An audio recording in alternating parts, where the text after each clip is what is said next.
పలాస పట్టణంలోని వెంకటేశ్వర దేవాలయంలో నిన్న జరిగినటువంటి తొక్కిసలాట ఘటన కల్లారా చూసినటువంటి మాజీ ఎమ్మెల్యే సీదిరి అప్పలరాజు మాత్రం ఒక్కసారిగా తన పొలిటీషియన్ అన్న విషయాన్ని మరిచి డాక్టర్ అవతారం ఎట్టి క్షతగాత్రులు మాత్రం పూర్తి స్థాయిలో వైద్య సేవలు అందించారు. ప్రస్తుతం డాక్టర్ సీదిరి అప్పలరాజు మనతో ఉన్నారు. ఆ క్షణం మాజీ ఎమ్మెల్యే అనే విషయం మర్చిపోయారా?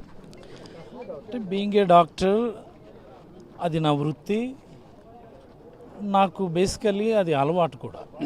ఏంటంటే 10-15 ఇయర్స్ యాజ్ ఏ ఫిజిషియన్గా ఓన్ నర్సింగ్ హోమ్ మెయింటైన్ చేస్తూ నెంబర్ ఆఫ్ ఎమర్జెన్సీ చూసినటువంటి వ్యక్తిగా ఎమర్జెన్సీ చూసినప్పుడు చాలా ఇంపల్సివ్గానే ఉంటాం.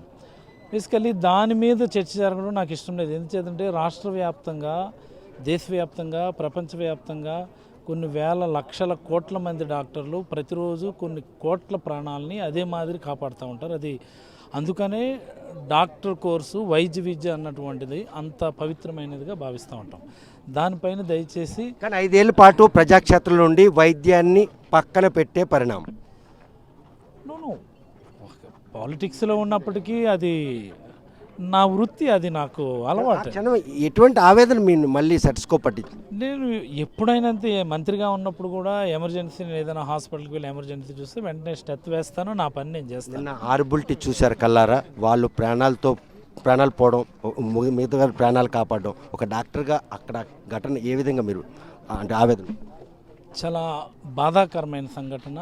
మరింత బాధించినటువంటి విషయం ఏంటంటే బాధ్యత వహించాల్సిన వ్యక్తులు బాధ్యత వహించకుండా మాకు సంబంధం లేదు, ఇది ప్రైవేట్ దేవాలయం, ప్రైవేట్ వ్యక్తులదని బాధ్యత నుంచి తప్పుకొని ఆలయ ధర్మకర్తని బాధ్యులు చేయటం అన్నటువంటిది మరింత బాధించింది.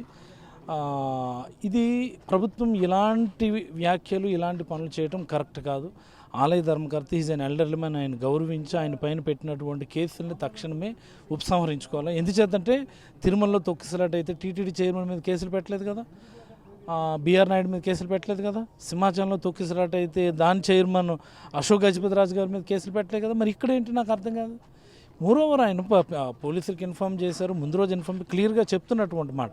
తర్వాత పోలీసులు ప్రభావితం చేసి రకరకాల మాటలు మాట్లాడించవచ్చు కానీ బట్ అది వాస్తవం, ఆయన అయితే ముందుగా చెప్పండి. కనుక ఈ విషయంపై మాత్రం నిర్వాహకులైనటువంటి పండా మాత్రం భక్తులు తాకిడి ఉంటుంది కాబట్టి ఎట్టి పరిస్థితుల్లో కూడాను పోలీస్ భద్రత కావాలని పోలీసులకు ఇంటిమేట్ చేసినప్పుడు కూడాను వారు మాత్రం ప్రొవైడ్ చేయకపోవడంతో ఈ ఘటన చోటు చేసుకుంది.